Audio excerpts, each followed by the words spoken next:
dostlarım mənə küsər. Günəş nurunu saçıbdır, soyuq qorxub qaçıbdır.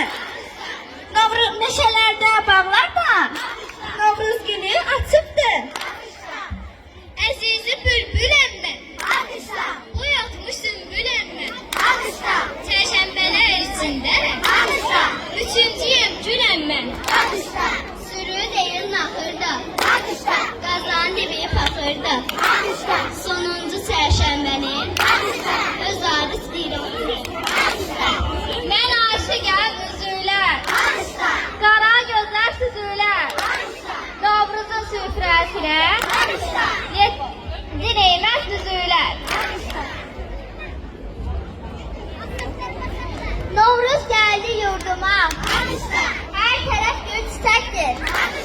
Az sonra keçer kasa, meydana gelecektir.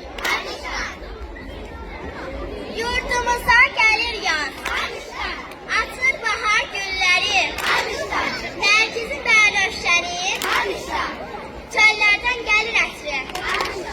Novruzum ay Novruzum, sen gelsin olsun mu dedim. Senin hoş gelişine bol olsun çörek tuzum. Ucağı dağın daşı var,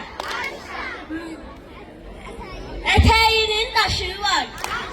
Novruzun süfrəsində zəhəryanlı aşı var.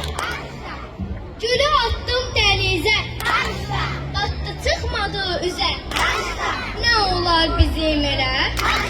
Yaz gelip tez yetişsən. Ağ dəvə küncdə qaldı, yükü Təbrizdə qaldı. Baharı gözləyirik, qaranquş harda qaldı? Bu bayramı şagird